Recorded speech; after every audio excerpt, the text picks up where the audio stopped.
Is the United Kingdom becoming ungovernable? There's been one or two articles about this in the media over the last 5 or 10 years, but particularly in the last few years. This video looks at the reasons for this. Are we becoming more and more ungovernable? One slide about the UK. These two countries are the only sovereign countries within the United Kingdom. These formed Great Britain eventually. Wales has never been a sovereign country in its own right. It was a group of principalities that became fully integrated into England in 1535. And it's because of that integration that there's no sign of the Welsh flag in the United Kingdom's Union flag. Scotland signed a political but not territorial treaty with England in 1707. Sadly, in 1708, England did the dirty and made us a colony, but that's a different story, a story of destitution. Ireland became part of the Union in 1800 and got independence in 1921 after a brief war. There's 6 counties of what was Ireland still in the United Kingdom now. But the United Kingdom and these people that were in it became more strongly linked into the Union after the First and Second World Wars. Especially the Second World War pulled people together. That's why the older people in society are still Unionist and vote for the UK. It's the memory of the past. What I'm going to do is move forward through time quickly to bring you up to date, to show the many reasons where this unsettled feeling within the population is coming from and where the sadness and destitution is coming from. Basically, by poor business policy and poor government. In 1945, the United Kingdom had its largest debt paying for the Second World War. We hadn't stopped paying for the First World War. Yet, we still created the National Health Service. We still built over 3 million homes. Yes, some of these were prefabricated to cope with the baby boom. I'm part of that, and also the damage done in the Second World War. But by early 60s, most of these temporary homes were replaced by solid modern homes. It was so good in terms that the Prime Minister Harold Macmillan in 1954 said most people feel they haven't had it so good. And despite different levels of poverty in the country, there was a feeling by many that things were okay. But the rot had started. The UK had stopped getting its income from empire. We were busy going hell for leather getting rid of our colonies. Countries that were being devastated during the war were rebuilding up with brand new, more efficient equipment. They were looking forward, but in Britain, to a certain extent, businesses sat on their laurels, didn't reinvest. Banks only thought about the short term.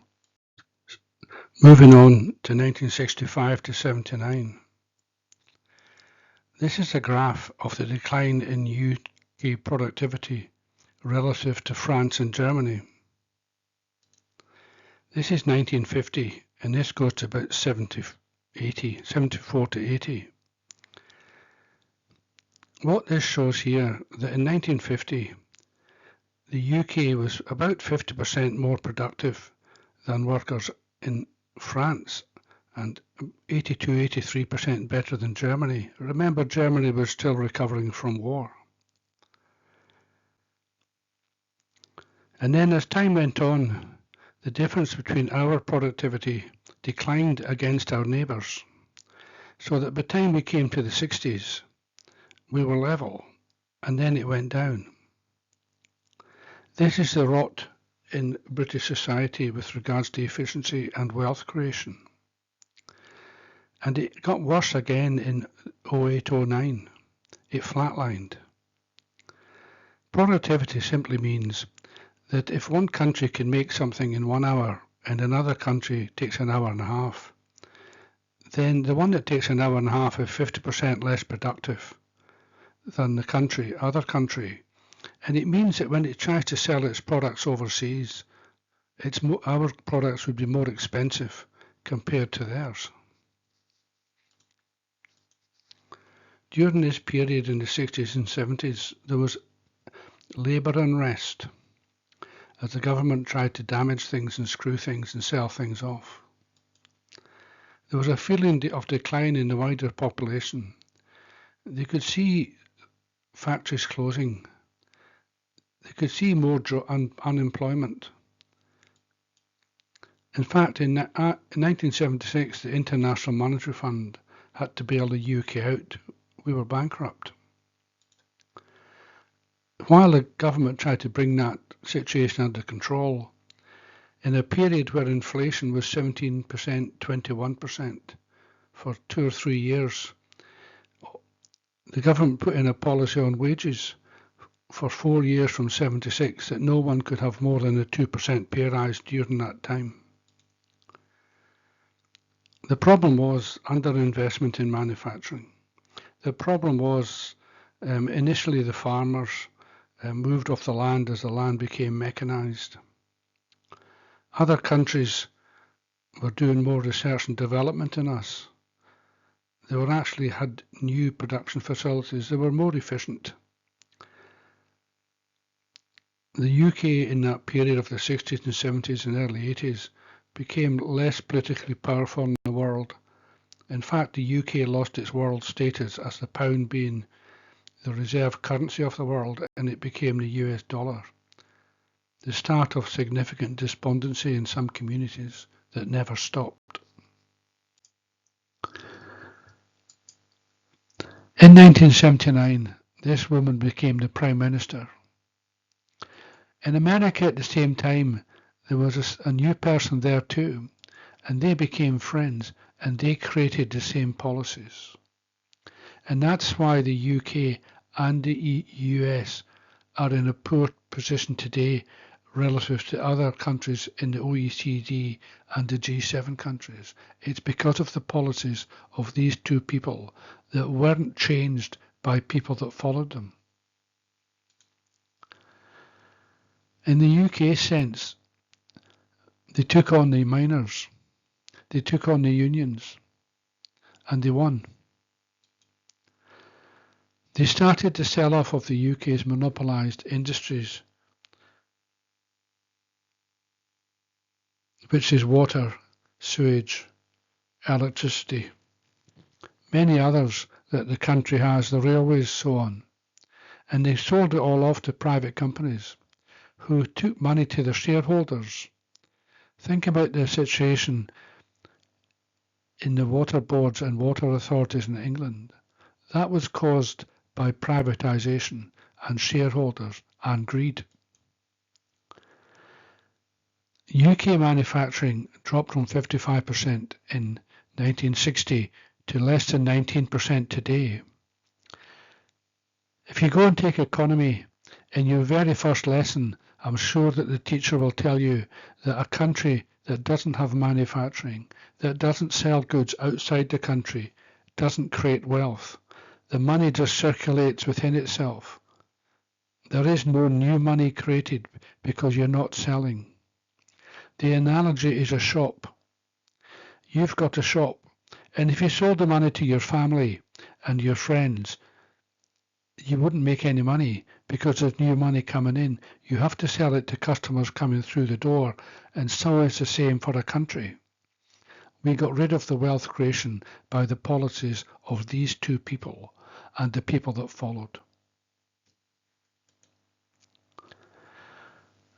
When 1990, when the Berlin Wall came down, many businesses moved from the UK to Central Europe for cheaper labour, and then China opened up to the world, and then people moved there.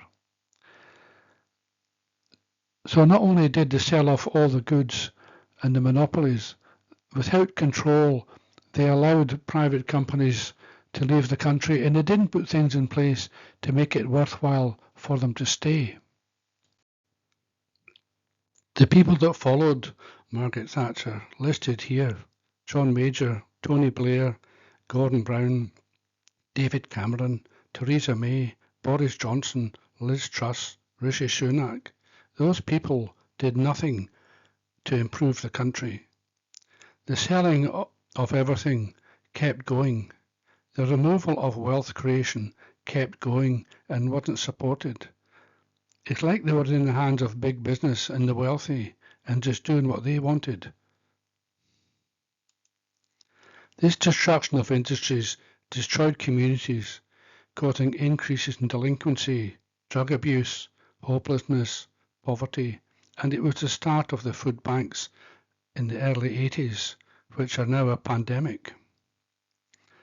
To give you an example, in southwest Scotland, around the Clyde, the towns of Hamilton, Motherwell, Wishaw, in that area, the selling off of the silver removed iron making, steel making, steel rolling, shipbuilding, all within a very short period. So you had a generation with no hope, none at all. And for some, they turned to drugs.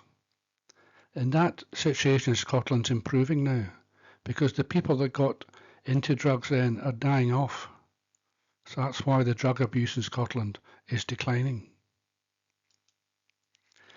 This graph here on the bottom left, most of you will be amazed and you won't know. This goes from 1971 to 2023 for people aged 16 to 64. So it's a working population effectively. The orange area here are those that are out of work but want to work. They've registered unemployment. These are the figures the government tells you in their monthly figures about unemployment. But what they don't tell you is this level here, between 8 and 9 million people have been inactive, sometimes for multiple generations. And these people mainly live, they're all over, but mainly in the old industrial areas that have been devastated. They've given up. They might be working in the black economy and they're being paid for by the rest of us in benefits, but actually generating nothing in terms of wealth or labour productivity. They're the people that used to work in factories. You used to drive on the A19 through Middlesbrough. There was factories and people working everywhere. Now if you go to that place, it's not so good, just like many other places.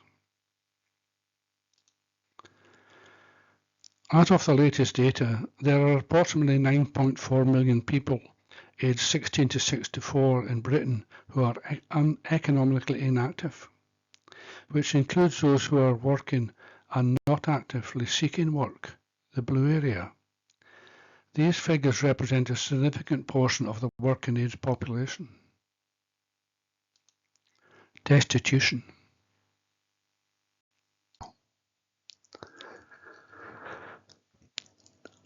Poor financial management led to a crash in 2008-09. It really started by poor controls in America, but Britain wasn't much better, and it caused a crash. This is 2008, this is 2014. You can see that the UK economic growth declined here. And by 2009 it had come up, but it's doing this, and then you've got COVID, and it's over here now. So if you look at this here, the UK economic growth is flatlined. And then you had COVID and Brexit that made it worse. So all this caused high unemployment, very low productivity. And at the time, 2009, they promised 12 years of austerity. Let me assure you, we're still in austerity now. The government isn't spending to lift the economy. As an example of how austerity, in my opinion, is wrong, in the late noughties, the EU and the countries that had moved to the euro in the year 2000, 6 of the countries had their debt levels higher than it should be, and they were given a bit of grief. So they went into about a year and a half of decline. Countries like Greece, Ireland, Portugal. And their countries got themselves out the stick by spending money to bring in outside businesses, to build an infrastructure, to get things moving. And this is what the UK did in 1945. This is what the people today have forgotten. You're not running a house. You're running a country. And a country cannot go bankrupt. It has a central bank that creates money out of thin air. All money government spend comes from new money. The taxes that are created are actually destroyed, and it's a cycle. All this has caused a depression in society and the economy. Pay has been much lower than inflation for many of the years since 08-09, meaning people have less money spare to enjoy themselves, to have a little holiday, and for the slightly more wealthy to have better holidays and so on. And there's a decline in outside companies coming to the UK.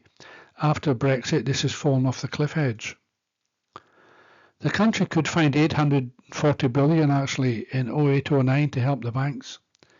It didn't help the country and you and me in the population one jot. And some of those banks spent money abroad outside the UK. It was money for nothing, and yet they could find 800 billion. Why can't they find 200 billion to sort out the economy, get it going, boost manufacturing? In 1970, Mexico was a poor country. It had very low levels of manufacturing. It had a lot of poverty. Today, Mexico is the 6th most productive country in the world. And they did it by building their manufacturing. We could do the same if our government only knew how. This period created a huge rise in food banks. COVID. We all remember what happened with COVID with the lockdowns, and that caused a 9.7% decline in the UK's output. And you can see here that the decline on the bottom here in the UK, it says 8.7%. Italy 6.4%, that's a decline. Other countries were still going ahead because they had their economy based on manufacturing. Manufacturing can close down, but when you start it up and it starts to move, it creates wealth immediately for the country. But the UK is a sales revenue-based country where money simply rotates.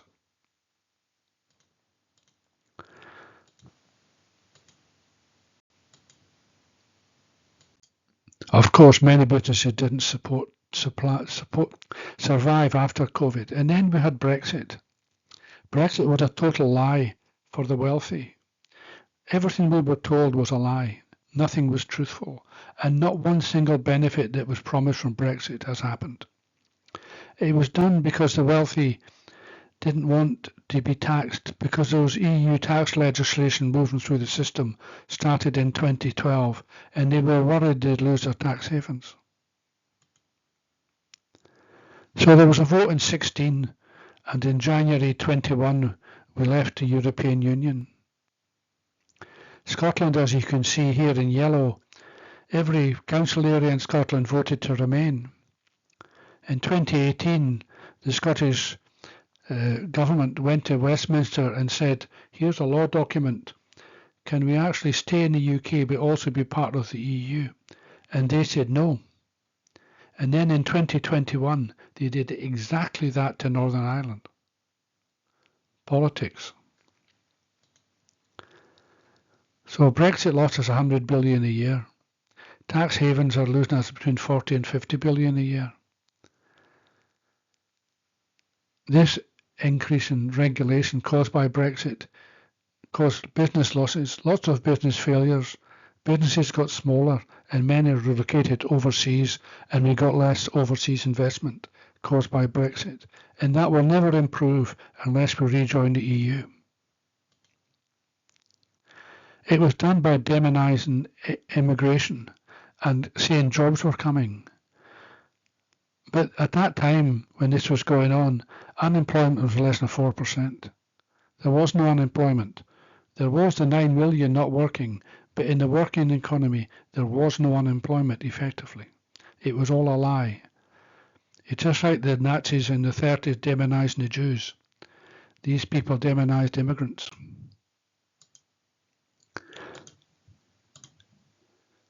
So where are we in the global ranking? You can't read this, so I'll read it out.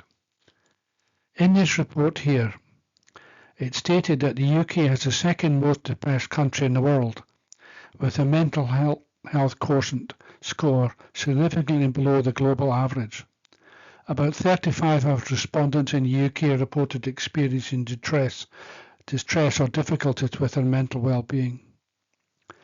The economic impact of this, they reckon, in 2022 was 300 billion. Think about that. That's 300 billion because people are down. Add the 100 billion and the 50 billion that I mentioned in the previous slide and you'll see how bad it is. 19% of the UK population experienced depression in 22, and stress affected 51%. Internationally, that compares with 10%. We're not doing well, and it's past events that have caused this within the United Kingdom, the lack of hope. Then we had the cost of living crisis post-COVID and the start of the Ukraine war. And this is so bad that 5.4 million people faced food insecurity in 2024. Inflation went as high as 11% in 2022. So we have a situation in 2024 where 21% of Britons struggle to pay bills to buy food. 23% run out of money before payday. 54% said financial pressures left them stressed and overwhelmed. This has caused a major disillusionment and trust collapse in government. So the decline started in the 60s. Banks didn't support businesses, low R&D, poor industrial relations, selling off the country silver, policy of businesses moving overseas, basically the removal of wealth. If you don't have wealth, you can't help the people. You can't build the economy. This is the G7 countries, and it shows from 95 to 99 up to 2022 the manufacturing strengths. So the manufacturing strengths in the G7 are between these two lines here. This is the average for the G7 countries, of which Britain is one. But that's Britain's decline in manufacturing strength relative to the other economies. In my lifetime, this chart starts here in 1971 and goes up to 2021. There's been these massive recessions in unemployment. The unemployment rate has gone down on average, as you see here. But behind these depressions and behind these declines that you see are only a few periods when things were either level or not. And people went through this. So in my life, I've gone through 3 major depressions, and we're going through a small one now. I feel we've been let down. We've been worse off, particularly since 2009, with less disposable income for everybody. Little hope of improvement. Very few job prospects. Universities don't seem to get you the high-paid jobs that the story told you did in the past. We're getting told accommodation availability and problems are really bad. But the truth is, it's been bad since the 60s and 70s. And there's a total disillusionment with politics. The government failed because it rested on its post-war laurels. In the 60s and 70s there was no vision. In 1980, the government, and every government since, has destroyed manufacturing and allowed it to go overseas as well. And that's the biggest single problem in the country. We don't create money. Government has been distorted by lobby groups and big businesses. Austerity since 2009, Brexit. And companies didn't invest post-war. Banks still don't take long-term views. In some countries, banks will take a long view. That's why America has these large tech companies and so on. And China has the same. It's because people invest in the long term. Businesses are, many of them, and individual wealthy people, just get politicians to distort things. They're following the American model.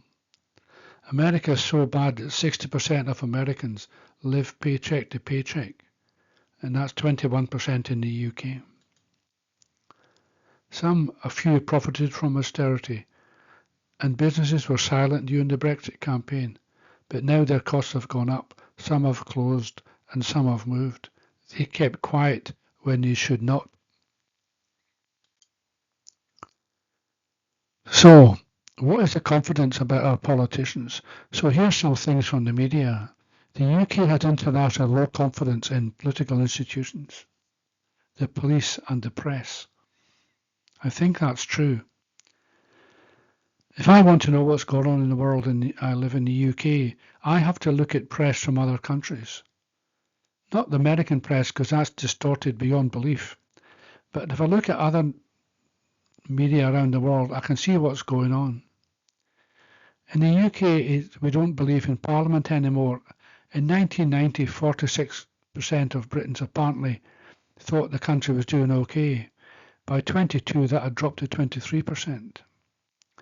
And the UK government ranks in the bottom third of countries for confidence in the government by its people. Think about that. We're in the bottom third. Norway is 59%. The people are happy in the government. Germany 44%. But we're doing badly. Yet more headlines saying the same thing. We're disillusioned in government. So is the country moving to rupture? Perhaps. There was elections in 2025 and 2024. I'm going to give you lots of information now, and I'm not going to take you through it, but it's there if you want to see the details. So, what were the results in 26? Wales is a mixture in its parliament of a first past the post vote and a proportional representation vote. It's the same with Scotland, and this is designed to ensure that the nationalist vote never gets a majority. In the 26 vote, 51% of the current population voted. Not good for democracy, such a slow vote. There are 96 seats in the Senate Parliament, and if you look at this, you can see that the Nationalists had the largest vote, and it was significantly up. Reform, a new party on the right, took votes from the Conservatives and the Labour Party. So 43 of the seats were independent supporting, which is 44% of the seats. Scotland, it has 129 seats, and it had a 53% voter turnout. The SNP, the Nationalist Party, had the majority, although their vote was 9% down from the previous vote. Labour and the Conservatives suffered here with Reform as well, although Reform had less of a success than other parts of the UK. So 73 of the seats in the Parliament are supported by independence parties, which is the Greens and the SNP. So they have 56.6% of the seats in this Parliament. You can see, if you look at the figures carefully, these are the percentage of the seats and these are the swing up and down. And you can actually have to look at these in your own time. On to Northern Ireland. The Assembly in Northern Ireland has 100% PR vote. The last vote there was in May 22, their next one is 27. But in 22, for the first time, Sinn Féin became the dominant party, with the DUP being the shared leadership party. If you look at this, you'll see that some of the Unionist Party votes have declined, and the Alliance Party has gone up. So 27 seats are Republicans, 25 neutral, and 38 Union. So that's 30% of the vote went to Sinn Féin. But that's not the whole story in Northern Ireland. Opinion polls over the last 2 or 3 years have shown 50 to 53% of the people in Northern Ireland want to be part of the Republic of Ireland. And in the Republic of Ireland, 64% of people would be happy with that.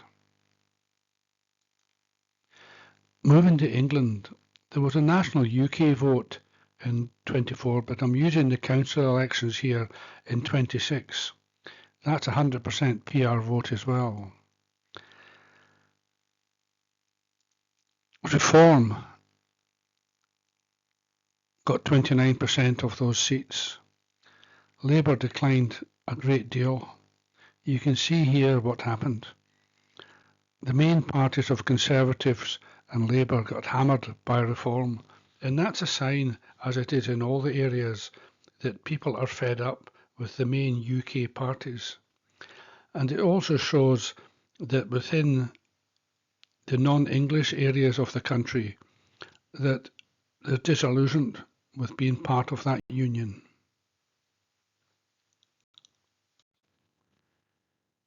With the votes in 26, UK polling expert John Curtis noted that the UK is very fragmented now,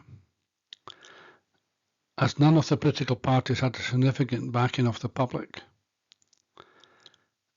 Sky and the BBC said Reform overall in the UK won 26 to 27% of the vote, where other major parties hovered around 20 and 16%.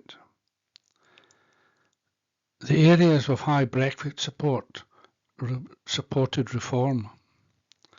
These are the areas that were industrialised in the past, where you have more of the people that are not working and despondent.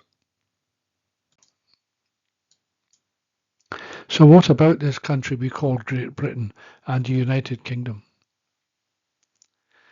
During this time period in the census information, the number of people that consider themselves British or UK citizens have declined in every part of the UK. So in England, where most people would have said they're British, many now say they're English. In Scotland, the high majority say they're Scottish, and as in Wales and Northern Ireland say Irish. They don't say British. Their allegiance is to their area. Add to this poor governments for decades, particularly since 1979, and the extreme financial divide. This is all part of the mix. These figures are from 2022. I couldn't find anything newer. But it shows here the average output per person in wealth creation in the UK. So every person working in the UK altogether produced a figure of £29,000. You can see that northeast of England's 23. That poor productivity linked to poor manufacturing and so on, and yet the southeast down at the bottom right here appear to be doing well. Smoke and mirrors. If you look at the picture on the right here first. This is basically a representation of what I've just shown you. But here's the UK, it's in 3 sections. Wealthy, not so wealthy, and this is where the money goes. This is where the money from Westminster goes. You can see that Scotland gets less, and yet it produces a lot. You saw that from the previous graph. This chart here, which you can't read, I'm sorry, but I'm going to tell you what it is. It's the amount of disposable income. And it's the differences. And although it says 18, it says here if the UK average is 100 for a reasonable level of disposable income, London's 139, East of England 104, North East 80, Scotland 92, Wales 81. That means that the people there are poorer and have less money.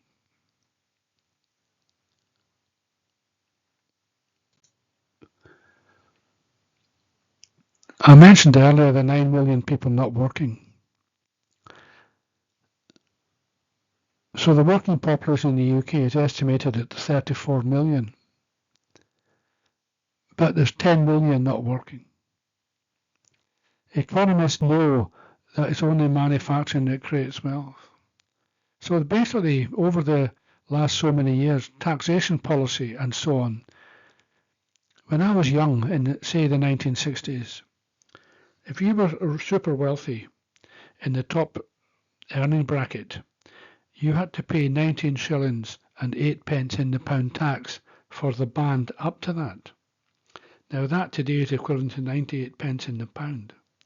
But today the highest taxation rate is 48%. So the taxation system is geared to help the super wealthy and not the people that do the actual work at the bottom end. Brexit was a disaster for employment and for businesses. And it was a disaster for business, which means it's a disaster for employment. We have money getting wasted going to tax havens. We've been in austerity government policy since 2009. There's been very little more government capital investment. And the very public one that there has, HS2, what a disaster. And there's been a reduction in the armed forces in manning, building equipment for the armed forces, building anything. And all this causes a feeling of decline.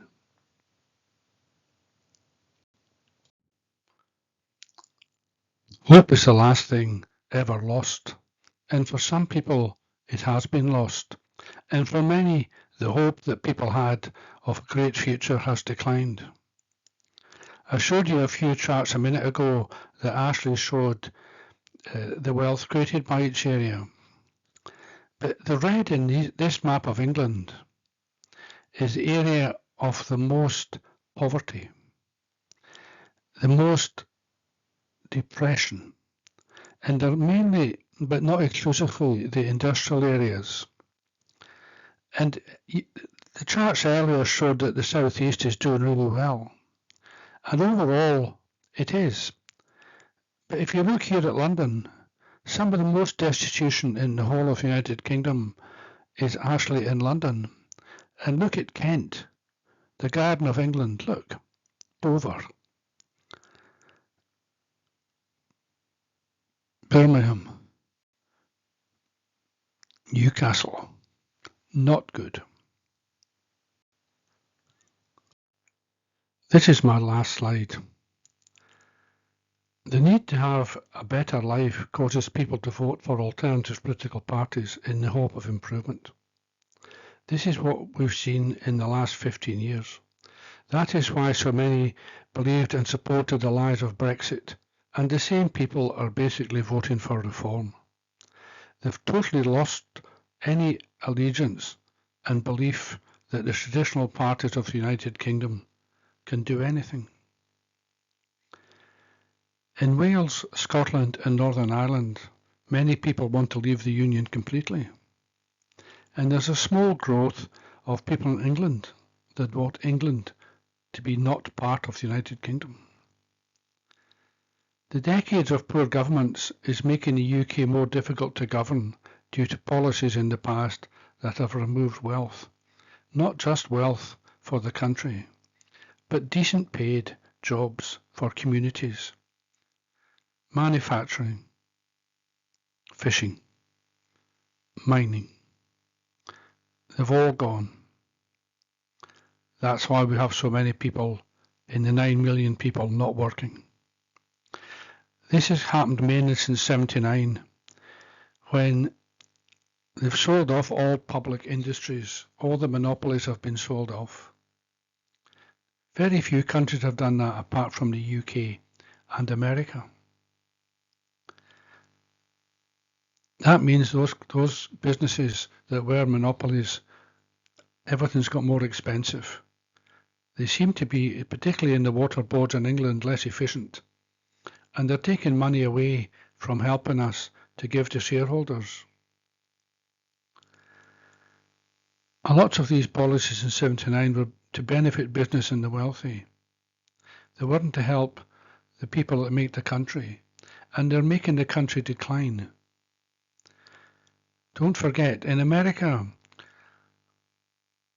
60% of the people in the country live paycheck to paycheck. It's 21% in the UK. Not as bad, but dismal. The people in the country as a whole are fed up with poor governance, and they're grasping for alternatives. They're looking at far-right parties that actually would make things worse for these people if they ever came to power. The different parts of the Union, including England, want it broken up because they can see it's not working. But is the UK ungovernable? That's the question at the beginning. No, but it's getting that way. Unless things improve, unless our leaders will improve, there'll be a tendency for the right-wing parties to get more support. Things will decline, and we'll start to have riots in some parts of the country, especially in the poorer areas. I've created quite a few videos in my time since 2019. Here are some that include history and things to do with Scotland, and these are things to do with independence in Scotland. I hope you find this interesting. Thanks for now.